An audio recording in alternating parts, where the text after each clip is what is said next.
this is a topic that comes up every offseason. Where should the Georgia-Florida game be played? It's been played in Jacksonville since, I don't know the year, but it's been forever since I started watching college football, way before that. So whatever the year was, somewhere in the 50s or 60s, I'm guessing. I'm going to look that up. But have any idea? I believe it's earlier than that, to be honest. Yeah, it was a long, long time ago. Yeah, I think it was.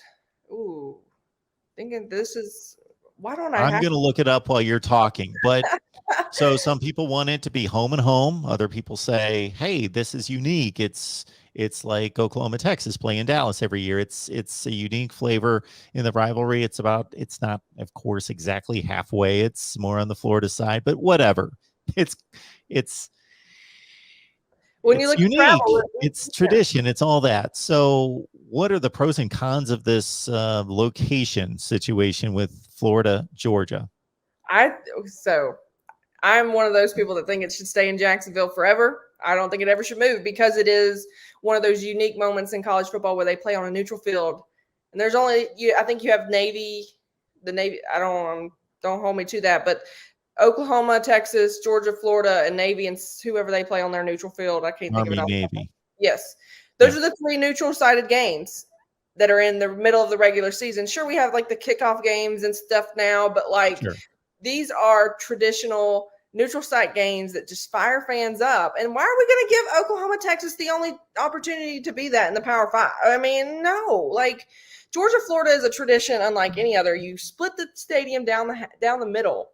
And it not only just brings revenue to both of the schools, but it brings revenue to Jacksonville. It brings revenue to the Brunswick, St. Simons, Jekyll Island area, which is where I currently live. And each year the paper does like this massive section, and it talks about the economic impact of it and how if this game went somewhere else, it would, cause a lot of issues in this area. And not to mention the amount of Georgia fans that don't get to go to a bunch of games in Athens, but they have tickets to this game every year because it's right down the road. It's 45 minutes.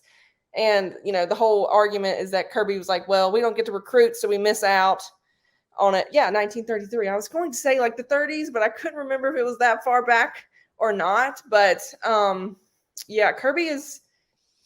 think Kirby's trying to play mind tricks. And I'm not putting words in Kirby's mouth or anything like that. I just think that he wants to be able to communicate with recruits if they are the home team in Jacksonville. And to me, if you make it home and home, you still lose out on every other year having another home game or whatever. But like, to me, Jacksonville is a special place, and being able to split that stadium down the middle, there's nothing like it. And it's also at a recruiting standpoint, a major selling point because, like I said, there's only 4 other teams, Army, Navy, and Oklahoma and Texas, they get to do this. Who wouldn't want to be able to go to an NFL stadium in the middle of the season and play against your biggest rival? And granted, Georgia has kind of taken over the rivalry in recent years, but like it's still competitive. The fans hate each other. The parties are awesome. Like, it's so unique and special. Even Tony Barnhart commented on it yesterday, which I wrote a little article about it. And it was just like, okay, Mr. College Football has put his opinion out there. End of discussion. It stays in Jacksonville. And people still want to argue that, well, I want whatever Kirby Smart wants. And I'm like, well, Kirby played in Jacksonville, and he lost, I believe, all 4 years of his career in Jacksonville. But now he's kind of redeemed himself by coaching and having a winning record against the Gators. So why would he want to move it? Oh, recruiting? Well, dude, you've had like 2 number 1 recruiting classes, a number 2, number 3. I think the worst recruiting class he had was his first season. It was number 8. It's not really bothering recruiting, so don't really think that that's even an argument. And people are like, what about the revenue? Well, that game makes millions and millions and millions of dollars every year, not just on ticket sales, but concessions and everything else. And it would just like hurt college football and put a dent in both teams' pockets if they moved it out of Jacksonville. So I'm a team to keep it in Jacksonville until the end of time because it's special. And college football is all about tradition, and that's one tradition that doesn't ever need to leave. So this is my guess, is that in terms of the revenue, obviously Georgia's playing half its games at home, half on the road, but then they have obviously one less home game every other year and one less road game every other year. Same thing with Florida. And I'm guessing that they either trade off in terms of the revenue being the home team, or they just split it every year? They got to be doing one or the other. I believe they split it. I believe they split it right down the middle. And so you've got half more revenue for a game than you would have every other year, and you have half less revenue, then it comes out exactly the same. Yeah, it really doesn't make any sense as to why they would want to move it. And not to mention, I will say, like, the biggest Georgia Bulldog alumni club is in Jacksonville, Florida.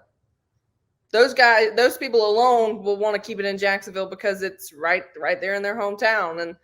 And so it's mind blowing to me. I believe they split it down the middle, and then each team gets paid a certain amount of money to come play it as well.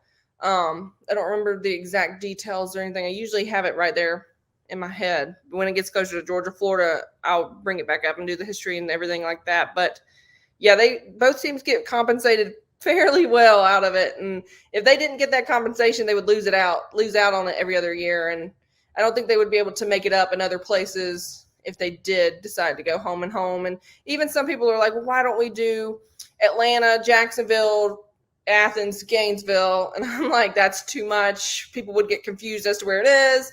Just keep it in one place. And then, they played it in Athens and Gainesville in 94 and 95. And that went terrible for Georgia anyway, because, that was the Gators' dominant reign or whatever. But, like, still, keep it in Jacksonville where it's supposed to be. Tradition is okay.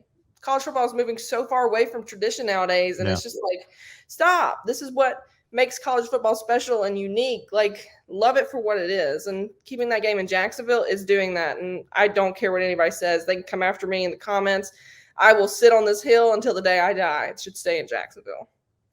So Gainesville is only 71 miles away from Jacksonville, and Athens is 314 miles away from Jacksonville. So I got to guess that that's one. Well, Georgia gets on a plane in Athens and is in there in an hour and a half or less. And Florida drives, which is about the same amount of time. And then also, to your point, what's most important is just so the revenue's figured out where it's fair and it's split. And then the other thing is the recruiting edge. But anyone who's arguing that Georgia's being hurt by any kind of recruiting situation, they obviously, if they are, it doesn't matter. And then the next thing would be your good point about one of the largest alumni bases being right there in Jacksonville. I would think that you would want to, help those people that are over 300 miles away from Athens to be able to watch that game every year. Mm-hmm.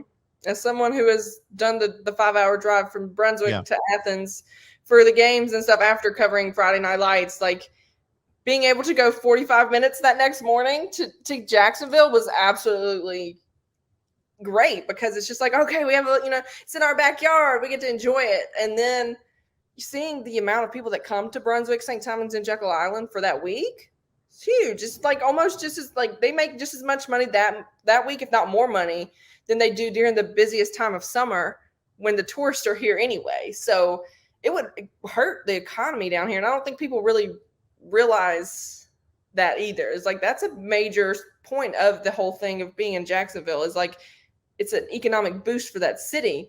And if they lose out on that, like, it could hurt a lot of small businesses and stuff. So there's a lot of factors into it that I think a lot of people don't really think about, because all they see is the game, and half of the people that want to move it and have never even been. So if you're one of those people that haven't been, go, because you will get it. And if you don't get it, then just zip it, lock it, and put it in your pocket, because we don't really want to hear your opinion.